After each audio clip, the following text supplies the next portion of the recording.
Oke, selamat malam para pemirsa hadirin yang kami kasihi.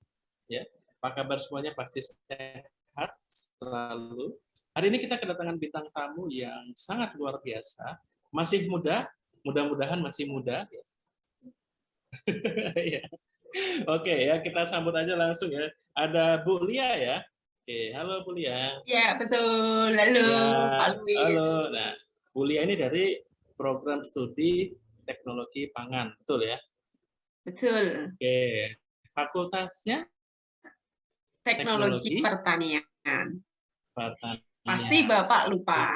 Ya. Oh, saya ingat terus Oh, ya, karena ingat. saya hafal produk-produk kita. Oh, oke. Oke, ini panggilnya Bu Lia atau Mbak Lia? Atau Kak Lia? Oh, adik aja boleh. Kayaknya Bapak lebih tua soalnya.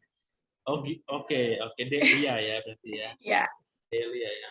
Oke, bunga dong berarti ya, bunga Delia. Dahlia. D5 ya. Dahlia. Oh, salah semua. Oke, Dek Lia ya. Dengar-dengar nih Dek Lia katanya bikin penelitian ya sebagai seorang dosen yang mestinya dari Dharma ya. Salah satunya itu kan penelitian. Nah, ini kita mau ngangkat penelitian, salah satu penelitian dari Dek Lia ya. Agak sungkan ya manggilnya Dek Lia ya, agak tidak terbiasa, Aneh ya?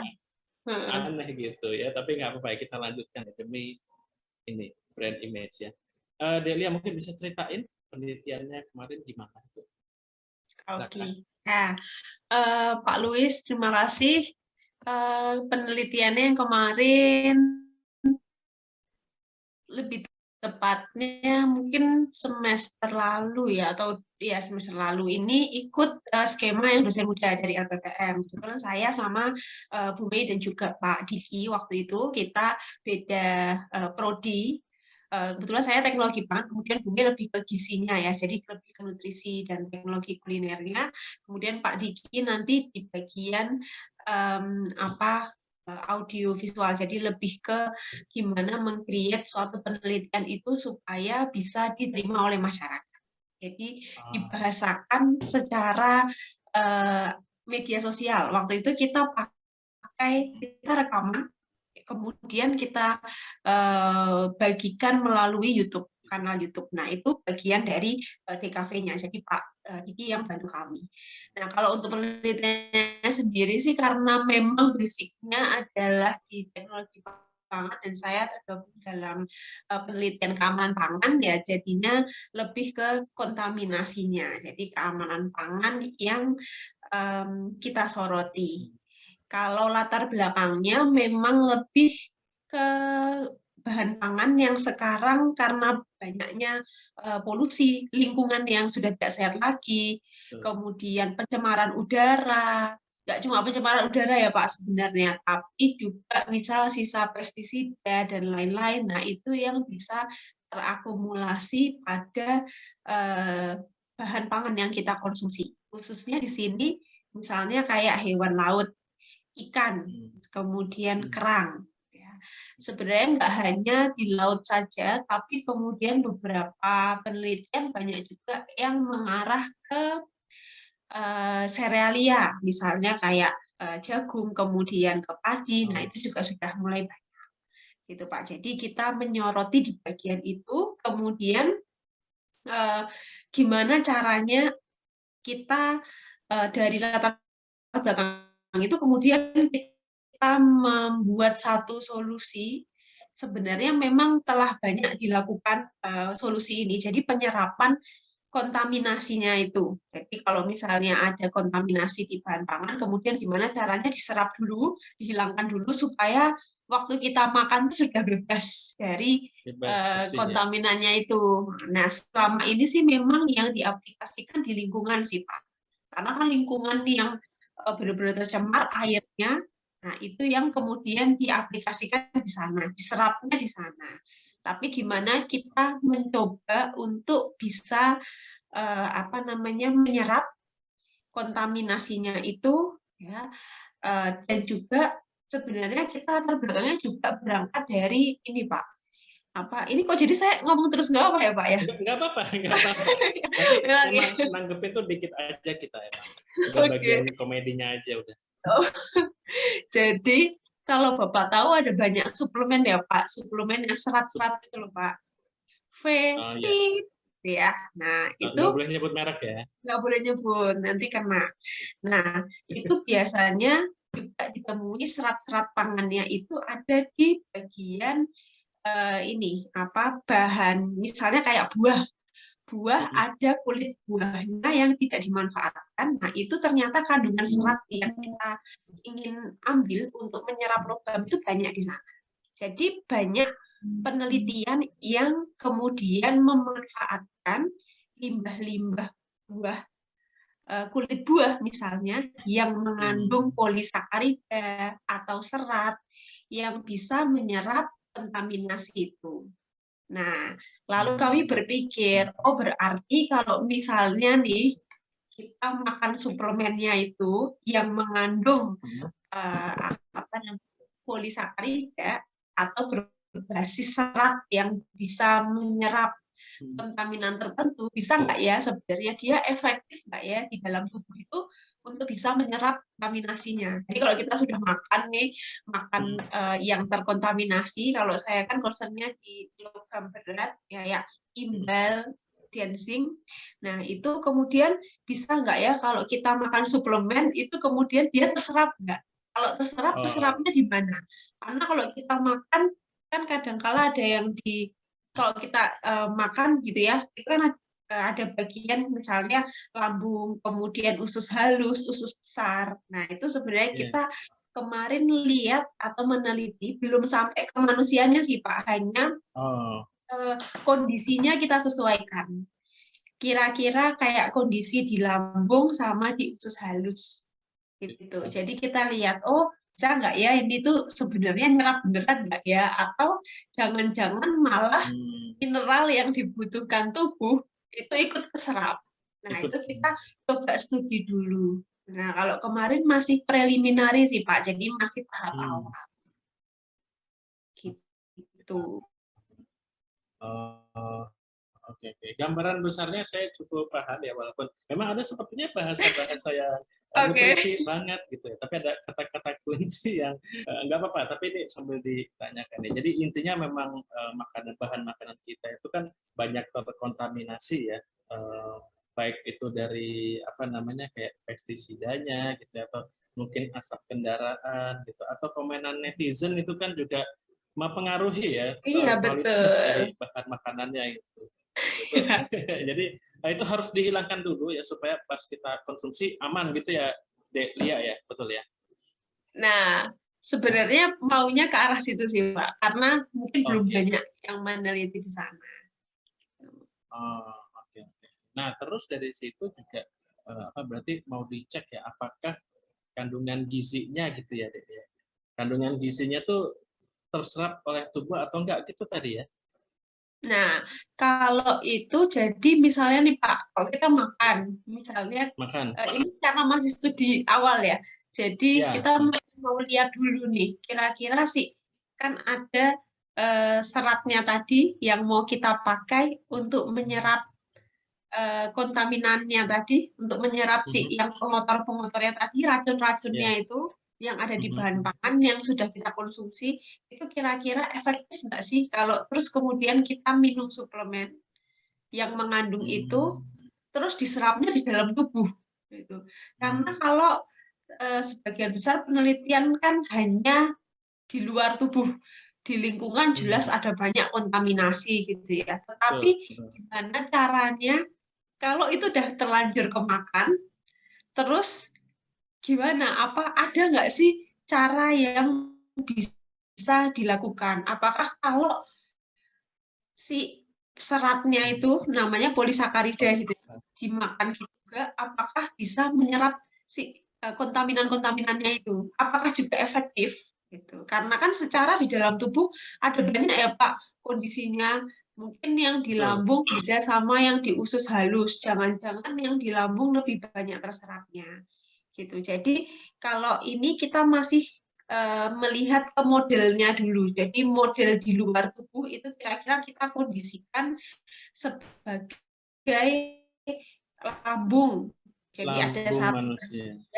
sebagai lambung manusia dengan pH 2, keasamannya 2. Lalu yang satu kita kondisikan di usus halus kayak gitu. Nah, karena yang penelitian biasanya masih di lingkungan aja nih penyerapannya, nah kita mau coba dengan model yang berbeda, dia bisa nggak sih kalau di dalam tubuh itu juga bantu nyerapin logam-logam beratnya, apa ya, kontaminasinya, toksiknya itu bisa nggak ya ikut terserap. Nah, itu. Oke, aku rada paham nih. Ini tapi kok berhenti. Oke, ini kondisi saya lagi hujan lebat ya, jadi agak ngelag. Tapi Tergantung kayaknya, amal mungkin, Pak. amalnya udah minus. Oh, iya. Harusnya internetnya udah lebih lemot lagi. Enggak. Apa berarti kayak kotoran-kotoran di bahan makanan itu kan berarti kayak kita tidak bisa mengelak lagi ibarat kata ya, karena nggak mungkin ya kalau mau makan harus kita cuci dulu ya. Misalnya, aduh aku mau makan ayam crispy nih, ayamnya cuci dulu gitu kan repot ya. Udah Iya, dimasak kan, masak repot gitu kan. Nah berarti ini kayak kita tidak terelakkan lagi, terus habis itu konsumsi apa tadi namanya suplemen ya, yang mengandung konsumsi serat tertentu. yang mengandung Nah, serat itu tertentu kira-kira bisa nggak? untuk menyerap kotoran-kotoran yang mau nggak mau ketelan gitu Udah ya, masuk gitu ya? udah kadung nyemplung gitu ya. Iya. Ya, I see. Dan di situ Delia mencoba bikin kayak simulasi gitu ya. Seandainya manusia kayak bikin situasi di mana ini tuh kayak isi perut manusia gitu ya. Kayak tadi ada lambung, terus ada usus halus ya. Kayak gitu-gitu ya, betul ya. Iya, betul.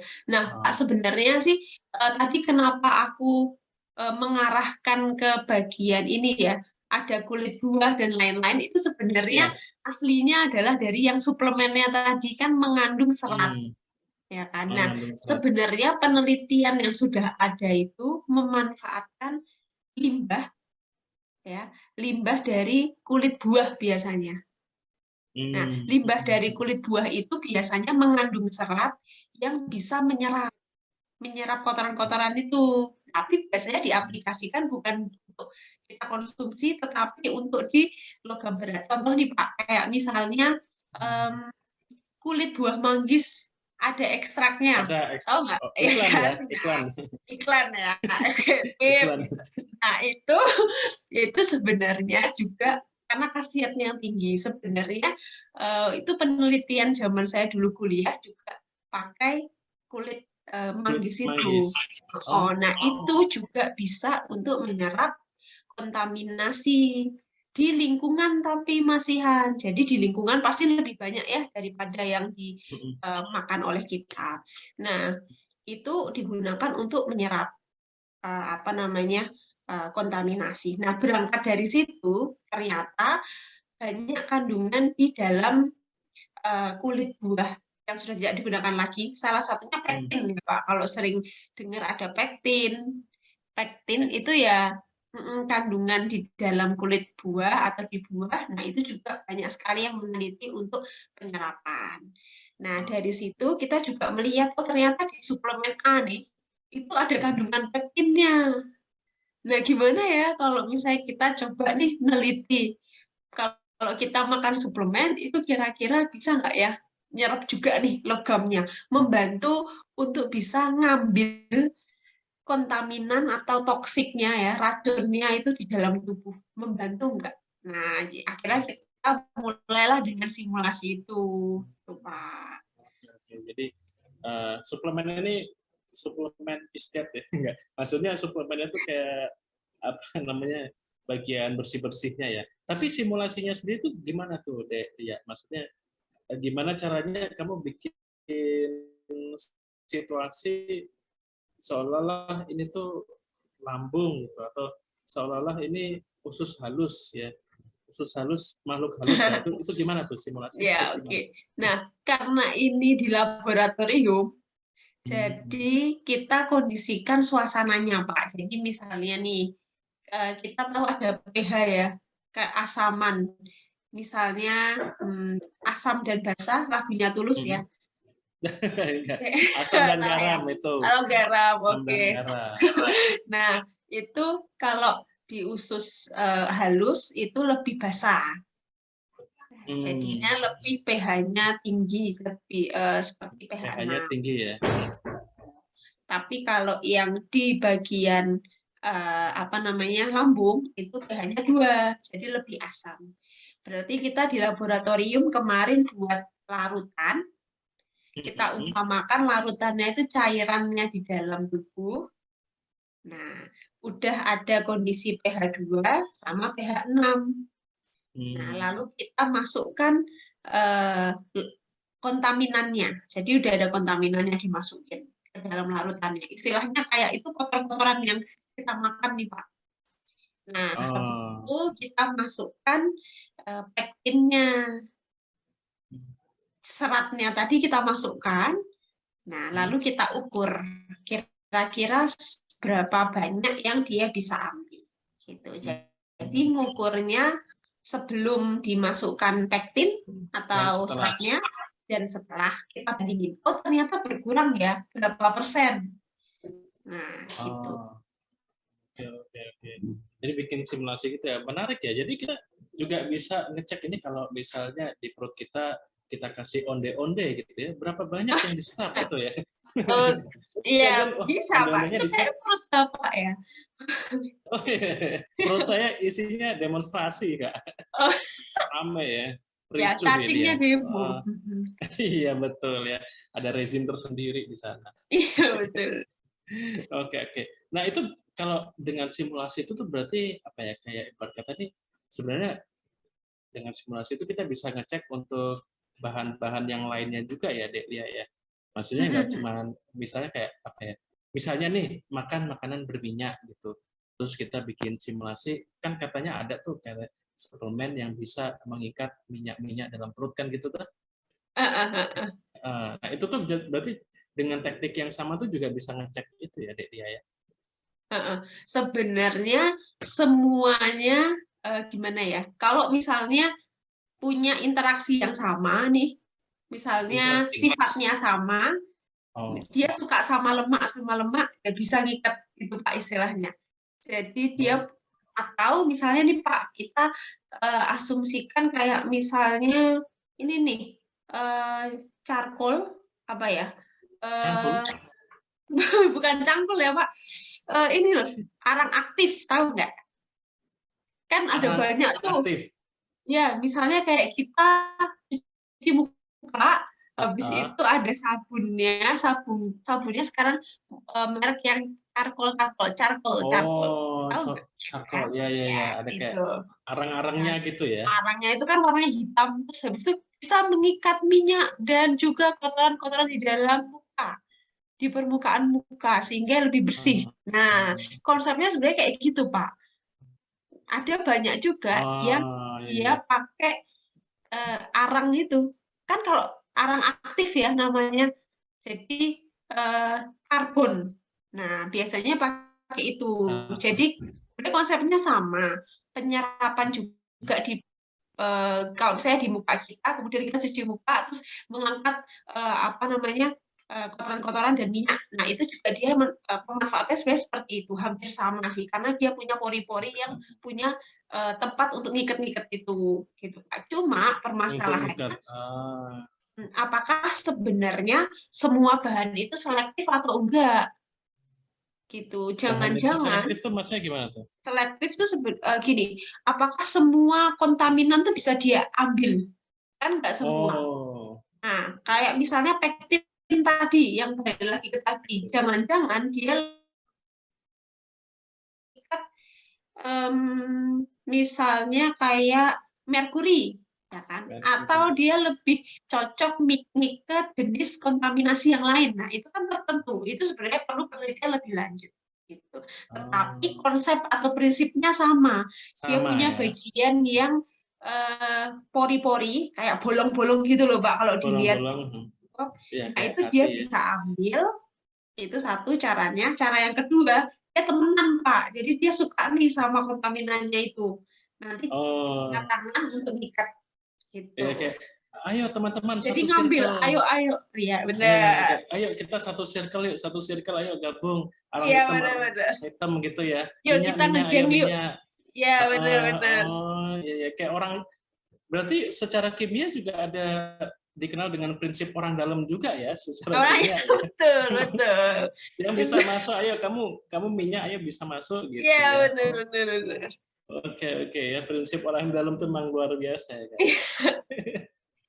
Nah, terus itu kan dengan simulasi tadi dicoba gitu ya, kandungannya tadi dites, dimasukin suplemennya. Terus hasilnya gimana, Dek Lia? Hasilnya ternyata apa nih? Apakah benar kalau suplemennya itu emang bisa ngikat gitu ya, ngajakin circle-nya dia untuk ayo join kita keluar bareng misalnya. Itu hasilnya gimana tuh, Dek Lia? Coba Oke. ceritakan. Nah, Pak, kalau misalnya di suplemen kan mungkin ada banyak campuran lain ya.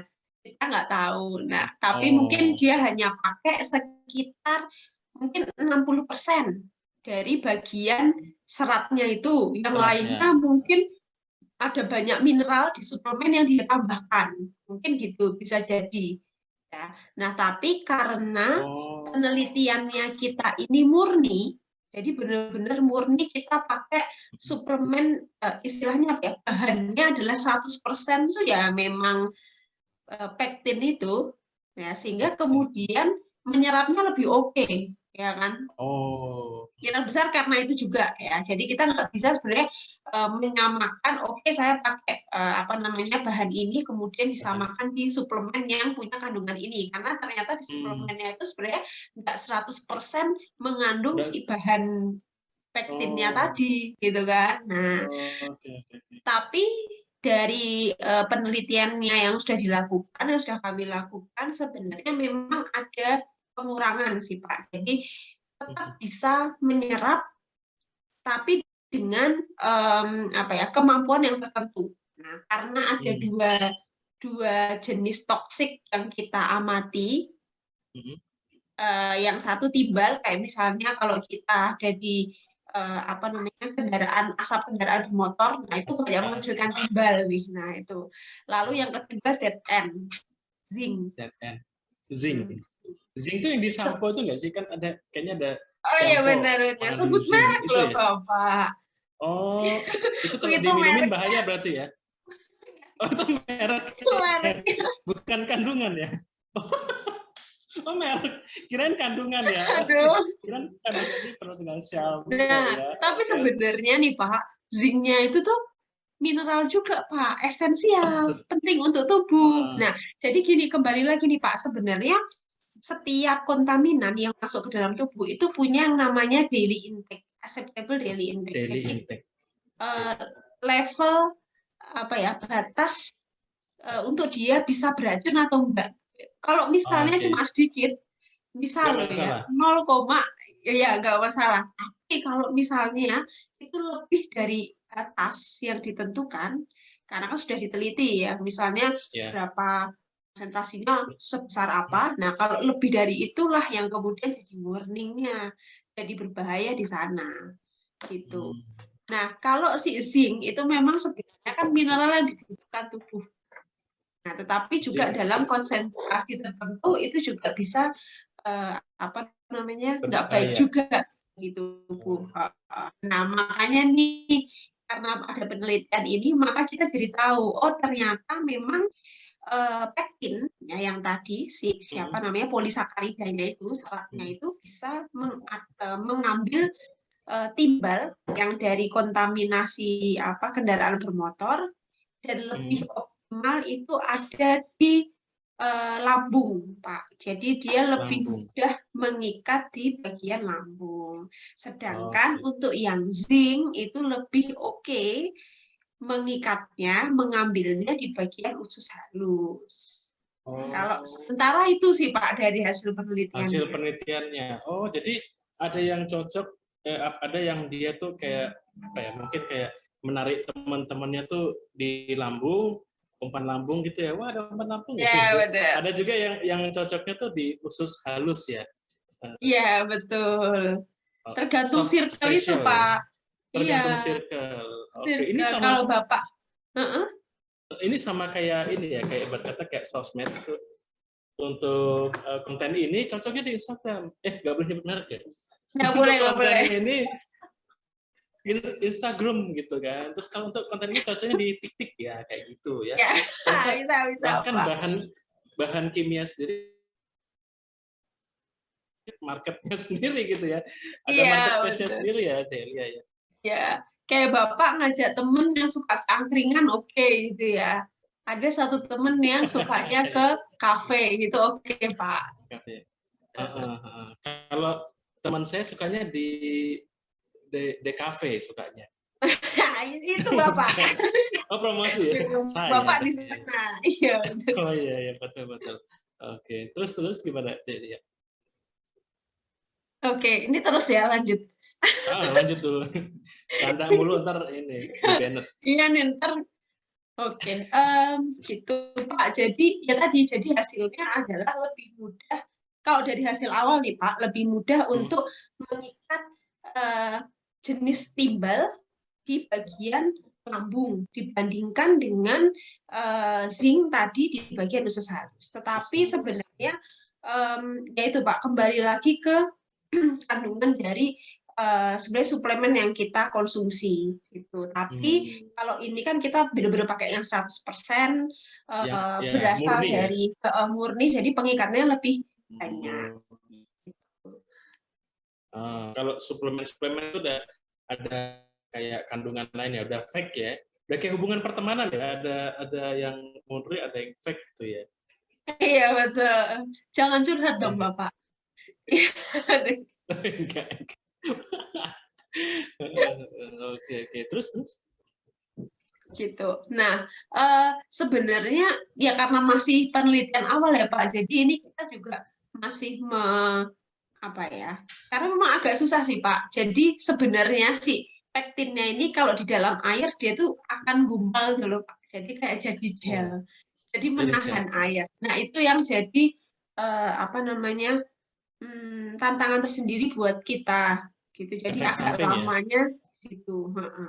Jadi dia kan mudah menyerap air juga gitu sih. Dan penelitiannya mungkin masih akan lanjut lagi ya Pak. Jadi ini Lanjut kan ya, baru luar biasa. dua jenis logam juga, dan juga jangan-jangan ternyata mineral yang esensial di dalam tubuh itu juga ikut serap. Karena kan sebenarnya kita baru dua nih Pak. Kita baru lihat dua kontaminasi. Mineral. Padahal sebenarnya dua mineral. Padahal sebenarnya keduanya itu belum tentu. Kalau yang timbal jelas ya itu kan non esensial. Tapi kalau yang zinc itu kan jelas-jelas dia esensial juga. Dan nanti jangan-jangan ada mineral kayak misalnya Fe nih. Fe kan juga kita butuhkan ya di dalam tubuh. Tapi dia kan juga jenis bagian dari logam ini. Nah, jangan-jangan di Fe-nya itu juga dia di besi, Fe itu besi. Jangan-jangan dia juga menyerap juga. Nah, kan berarti malah yang esensial dalam tubuh bisa jadi berkurang. Bahaya. Sehingga kemudian kita lakukan itu. Karena ini Pak, tadi Pak, sifatnya kan nggak selektif ya. Jadi dia itu nggak milih-milih teman Pak. Kita masih belum tahu nih dia. Dia masih belum tahu dia klubnya sama siapa nih, gengnya sama siapa. Dia harusnya join di klub sosmed. Ya benar. Jangan sebut. Gitu. Itu jadi tantangan untuk penelitian berikutnya ya, ya. Betul. Kayak, ya emang ada yang kan ini malah nyerap penting-penting yang esensi gitu. Ya, oke itu jadi penelitian berikutnya ya, Delia ya. Tapi nggak terasa ternyata kita sudah mau durasinya sudah mau selesai. Mungkin dari Delia ada kata-kata terakhir. Bukan terakhir ya, maksudnya ada kata-kata penutup. Serem ya, Pak. Terakhir itu nanti iya kayak mau di ini ultimatum. Terus kan ada kata-kata penutup mungkin dari Delia. Aduh, kata-kata penutup apa ya? Jangan lupa tonton terus. Jangan lupa tonton terus podcast LPPM yang makin seru. Setiap tanggal berapa Pak? Setiap tanggal kelunting pokoknya ya. Oh ya, setiap keluntingan gitu ya, Bapak Oke. Ibu. Udah Oke. itu aja. Ya.